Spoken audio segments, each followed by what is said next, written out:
What's up, adventurers, and welcome to another ShawnSetGO video. This one is on the topic, you love it, you hate it, you love to hate it. It's meta, the meta.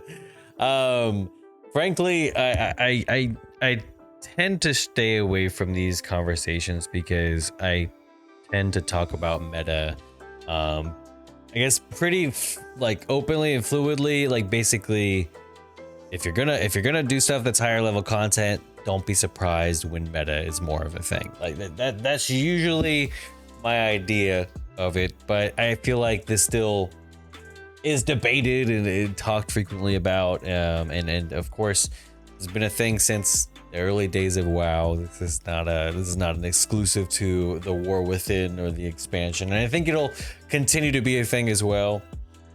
But I do find occasionally in these conversations, people be wilding in these conversations, in these Reddit conversations. So where this started was this post is how meaningful are specs and the meta. This happened quite a while back, like the second week after launch of War Within, but absolutely stuck with me as I'm questing Outlaw Rogue and the Isle of Dorn. When I saw rare spawn and ran over to it, waited a second to see if someone else would show up, and a demon hunter flies in. We start attacking the rare. It was one of those sheep. After a few seconds, we kill it and we looting. He turns to me and says something like, "Hey man, you should really spec an assassin." I ask why, and he says you can do raids later. I have no ill will towards him, but his perspective was trying to help. But like, is a spec of talents really this meaningful? Are people not going to invite me or kick me if I'm not having to spec if I try to do higher level content? By the way, I gotta say, this has gotta be the most like PG conversation. Like, you know, like we're always talking about like, is this too toxic? Is this bad? Is this not? Is this negative towards the game? This has gotta be the most like kind version of a conversation like that you could have. Like, to be honest, I mean, the fact that they went to a Reddit post to like air out their woes kind of shows you like how thick-headed some people can be. Listen, I post stuff to Reddit and people get out for me like, why'd you post this to Reddit? And it's like my content and shit like that. But but I mean, like, did this require a Reddit post? I mean, this just seems like maybe just look introspectively, my guy. I guess. It might prove difficult to get into pugs if you're playing off meta spec because people get set in their ways, but if you're in a guild or pre-made group and your off meta spec isn't going to basically matter at all unless you're doing like cutting edge rating or pushing high keys. So that's kind of the disclaimer that you see a lot. I played enhancement during Legion, BFA, started Shadowlands. One of the worst specs in the game. I was doing CE rating and it was pushing relatively high keys. So I think this is the constant argument that you see, like the people kind of mention this as like a footnote to their argument, being like until you hit this stage, meta your spec doesn't matter, class it doesn't matter. It just as long as you're having fun. But then it kind of comes to this conversation of like, well, when you actually get to the difficult content, it does matter. So that is usually the cutoff. Let me be clear for anyone who is worried: play what is fun, enjoyable, or interesting first. Everything else is secondary. If you have trouble getting into groups raids, make friends, join a fun guild. But basically, when people are saying that, though, what it is basically like, hey, play a guild where people do play meta so they can carry you when you're not doing as good. Anyways, Mythic Plus is only for title 1%, raid for only for HOF top 200. People like to pretend that they want to be hardcores below that and that it matter, but it really doesn't factor in the first or second for your success.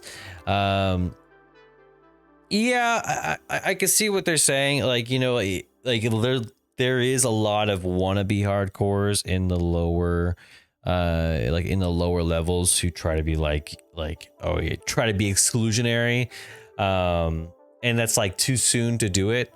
Yeah, some people are just like that. That's true. I can hear what they're saying. Normal rates and maybe Mythic Plus doesn't super matter. It might be a dingus out there who might, but most won't care. Yeah, I would say like most won't care up to a certain amount. Like most people have a cutoff, you know, like I'm not going to invite so many of like prot paladins or resto druids, or like so many of ret paladins. Like I guess it really just it's a cutoff point. I mean that's what it feels like anyways. A little bit further into this, another post from about a month ago. It's a gentle reminder that meta isn't everything. Basically, prop paladin trying to get into Mythic Plus with item level 610 and 1800 rating. Decline. Hey, sorry for whispering. Basically, they asked and they said, why'd you decline? And they said, prop paladin isn't great compared to warrior or demon hunter. So looking at it, you know, let's look at the comparisons here. Demon hunter being A, prot being B, you know, like, and of course, or I'm sorry, prot warrior being B, and then prot paladin being in the C tier. And of course, they show some examples later on, basically saying like, you know, like things went well in this particular group. It says people will be waiting for a meta spec for only a 3+, don't completely ignore mechanics. And that's what I feel like I can understand people having some qualms with the whole like meta obsession, because I feel like people get obsessed with the meta early on, not because of optimal playthroughs, but so they can avoid having to do anything. Like I want an optimal tank because that means I can avoid this, you know, or like the healer does this much less healing, so I can do this many more mistakes, you know, like that type of thing. And I think to a certain degree, if you're making your group, you have a total right to do so. I mean, like if a person rejects you for being a paladin, they have a right to do so, because they go like, hey, maybe I'm not so confident. Maybe the DPS we have are not that great. Maybe they're not optimal specs. I can't take and risk taking you on as a paladin, because I already know, looking at the stacks and the way that things lay out for rankings, that you're already not picking the optimal class. So I gotta bank on you having skill. And it's like, how much can you guarantee in a pug or bet on in a pug that the person that you're hoping for has enough skill? Whereas if you have somebody who is optimally classed, if you get somebody who's sitting up here in the top ranking DPS rankings and picking the proper spec, where you're like, okay, this person is more likely to be so. It's kind of an estimation. I think a lot of people victimize themselves, or they one guy themselves because one bad experience, and they go, everyone's like this. And in reality, I don't think it's that way. I think kind of you pick from the best of what you can get. I personally go off of experiences. If I ran a dungeon with a good experience with these certain classes, then I'll typically go with that if I can. And I'll avoid ones where I can't, you know, like until proven otherwise. I like examples. I like action. You know, if the action shows me that this works, then I'll go off for that again. You know, or I'll look up the team comp, like what's an optimal team comp, and I'll be like, all right, let's see if I can match this. If I can, great. If I can't, no worries. You know, it's just kind of like an order of operations. And if you get skipped over, I don't think it's worth blaming people or spending your time. I mean, just play the other class. Like just play the other class, and you get invited to groups more. I mean, honestly, there was a post that I actually pulled up here. Let's see. There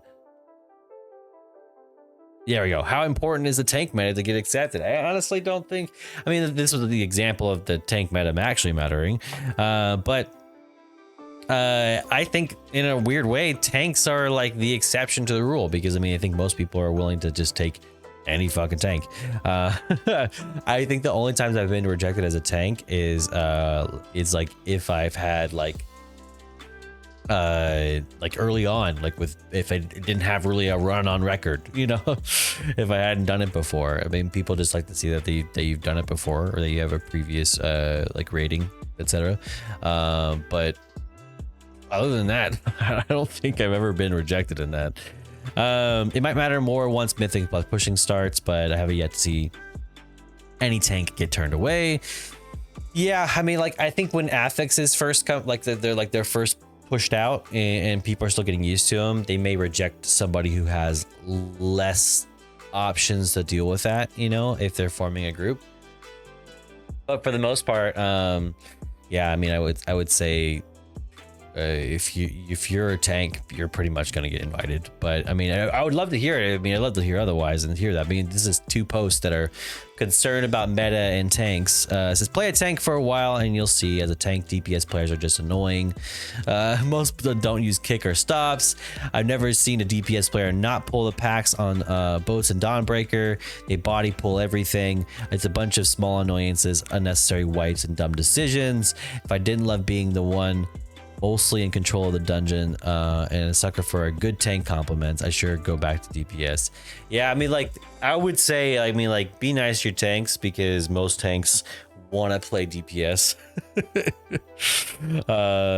Well, and most tanks, because we have close relationships with healers, will never play a healer, because like whenever things are going bad and we're not getting blamed, then we're like we're joining in on the healer, the healer I guess. Yeah, I would say to me, like, the tanks are like the exception to the rule, which to me is great, which is fantastic. So, I mean, once again, I think that the question of, is the meta important? I think that, to me, there's always going to be a cutoff. I think people will say, you know, forget balance. It like, you know, like who cares about this? Like, just play what you want. In reality, these are the same people who have, like, it'll be like a hunter, you know, like who's saying this, and then you look at Hunter and you go, oh yeah, because you have one that's like B tier, one that's like high C tier, and then one that's like not even usable. So I mean, 2 out of 3 ain't bad. Like, they're all kind of average. I think right now it's geez, which ones is like, I think Mage is, I guess, like an example. Actually, no, Shaman's a good example. Like, I mean, you got dealer's choice. Just pick the one you want. You're gonna hit gold pretty well. So, I mean, a lot of people like talk about this from a position of like, oh yeah, I play a class where 2 out of 3 of my specs are pretty optimal. So yeah, play what you want, have fun. And then you talk to some of the other classes like I don't know, like Rogue, where they're so drastically different. So like Outlaw Rogue is like C tier, whereas Assassination is A tier. So it's like it's not the same for everybody. I would say if you're in the position of where yourself or the person that you're talking to is obsessed with, you know, rankings and like how those things lay out, it is there's one thing for, one thing against that I'll say. One thing is that if you're looking at rankings, typically, even though you're ranking them above and below, it's just comparative. So like typically between like a first, second place, second, third place, etc., it's like a few percent difference. It's not a very large difference. Now, of course, from first to last, it might be drastic, but typically between like a couple of placements, it's only just a few percent. So it's not a large difference that you're getting. So it's not so important that you play the right spec as much as it is you just play the right class. I mean, I think class matters more than really majority of things. And the other thing though is on the opposite end is a lot of people talk from a position of like, I want to play what I want, and I just got a guild and I do what I want. I think that works, but that's not everybody's situation. Not everybody has a guild who's comfortable with that. Not everybody has a guild who's willing to invite somebody like that. So I think there's a cutoff point for everybody at a certain point. So definitely, if you're playing in a casual guild who doesn't care, definitely do that. If you're getting into like more hardcore guild groupings, etc., and you're not playing the meta and people are getting upset with you and you're wondering why you're not getting invited, maybe do a little bit more research and understand that like certain people just simply don't want to deal with it. Like if they're thinking about their odds, they're not going to invite somebody who's going to make their odds tougher. Like why would they? And I don't think that's their fault, or I don't think it's toxic. It's just weird to be like it's your fault for choosing the most optimal situation that's going to get you the most chance for success, at least in my opinion. But I mean, hey, if you want to avoid that entirely, just play tank. Tanks are the absolute exception, and that's why we love them 100%, and we'll never blame tanks, and we take care of them, we baby them, all right, and give them all the rewards and trade them all the gear, especially for their alts that they desperately want to play, but they would rather tank because you just get invited quicker. So anyways, hope you liked the video. Subscribe to the page if you liked it. As per always, may fortune favor your journey. Thank you for your support you guys have been giving. And of course, more videos to come soon. Videos have been spaced out as I'm on vacation and traveling, but I am trying to still, when I get back from place to place, to at least upload some videos. So thank you for your patience while that's going on. But until next time, catch you in the next one. Peace.